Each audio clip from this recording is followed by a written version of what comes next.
रविश कुमार, ऐसा क्यों होता है कि भारतीय भाषाएं अपनी राजनीतिक, सामाजिक और आर्थिक शक्ति के बाद भी सरकारी ढांचे के भीतर अंग्रेजी से हार जाती हैं या दम तोड़ती हुई नजर आती हैं? यह एक ऐसा विषय है जो शुरू होता है पुरुषार्थ और गौरव टाइप की दलीलों से और खत्म हो जाता है हीन भावना टाइप के मलालों से। इसमें कोई शक नहीं कि अंग्रेजी का प्रसार तेजी से हो रहा है। गांव-गांव में हिंदी में और गलत अंग्रेजी में लिखे इंग्लिश मीडियम पब्लिक स्कूलों के साइन बोर्ड आपको दिख जाएंगे। दूसरी तरफ भारतीय भाषाओं का बाजार भी बढ़ा है, पर उनकी सरकार में हैसियत कमजोर हुई है। तब भी जब कई मुख्यमंत्रियों को अंग्रेजी नहीं आती है, हालांकि वो बोलते नहीं हैं। आप जानते हैं कि संघ लोक सेवा आयोग यूपीएससी ने 2013 की परीक्षाओं के लिए व्यापक बदलाव किए हैं। इस बार सभी उम्मीदवारों के लिए अंग्रेजी और हिंदी में पास करने की अनिवार्यता समाप्त कर दी गई है और इसकी जगह 100 नंबर के अंग्रेजी के पेपर को मेंस में शामिल किया गया है। यानी पहले की तरह आप 33 नंबर लाकर पास करने की जगह 33 से 100 के बीच कुछ भी लाकर अपना मार्जिन बढ़ा सकते हैं। इसके अलावा जनरल स्टडीज भी उसका दायरा बढ़ाकर 1000 नंबर का कर दिया गया है। पहले उम्मीदवारों को 2 वैकल्पिक पेपर लेने होते थे, लेकिन अब उम्मीदवारों को सिर्फ एक ही वैकल्पिक पेपर लेना होगा और उसमें 250 नंबर के 2 पेपर होंगे। लेकिन अब आप वैकल्पिक पेपर में भाषाई पेपर तभी ले सकते हैं जब आपने बीए उस भाषा में किया हो। यानी जनरल स्टडीज के अलावा मैकेनिकल इंजीनियरिंग के साथ दूसरा वैकल्पिक पेपर हिंदी या गुजराती या तेलुगु तभी ले सकेंगे जब आपने इस भाषा में स्नातक किया हो।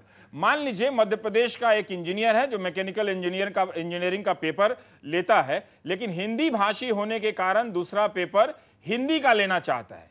अब वो ऐसा नहीं कर सकेगा। हिंदी या गुजराती उन्हीं को मिलेगी जिन्होंने इन भाषाओं में स्नातक किया हो। यही नहीं, ऐसी स्थिति में आप हिंदी या अंग्रेजी के अलावा दूसरी भारतीय भाषाओं में जनरल स्टडीज का पेपर भी नहीं लिख सकते हैं। अगर आपने गुजराती, हिंदी या पंजाबी माध्यम में पढ़ाई की है और कम से कम 25 छात्र उस भाषा के नहीं होंगे तो आपको भी मुख्य परीक्षा जो है अंग्रेजी या हिंदी में ही लिखनी पड़ेगी।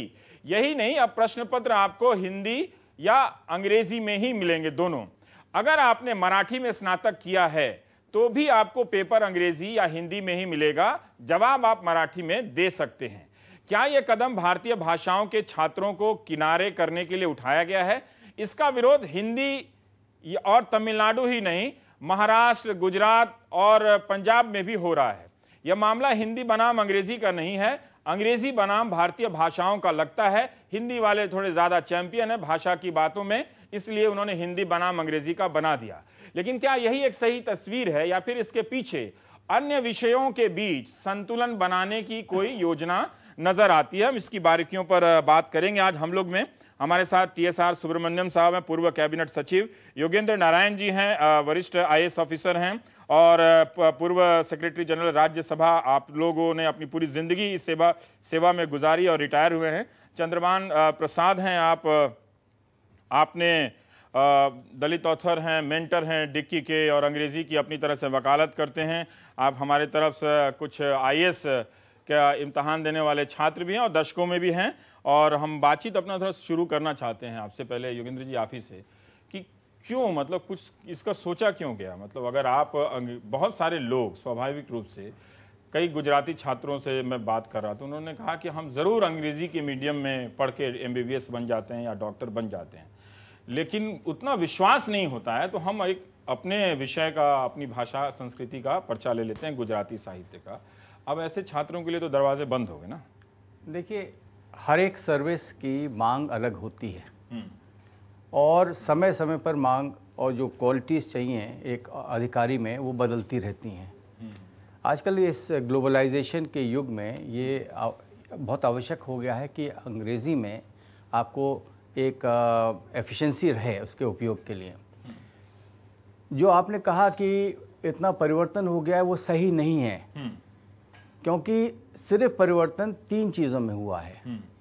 एक तो जो जनरल स्टडीज़ के पेपर्स हैं, क्योंकि मैं इसका पूरा बैकग्राउंड देना चाह रहा हूँ।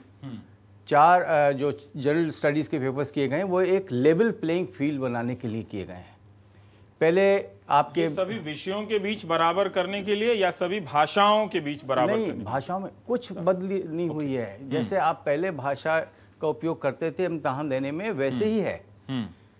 परिवर्तन एक वो हुआ है कि एक जो आपका इंग्लिश का पेपर है वो दो पार्ट्स में बट गया है। 100 मार्क्स का हो गया है आपका कॉम्प्रिहेंशन और प्रेसे राइटिंग, और 200 मार्क्स हो गए एसे के। और इसको ये कहा गया है कि इसके मार्क्स भी गिने जाएंगे जनरल स्कोर में।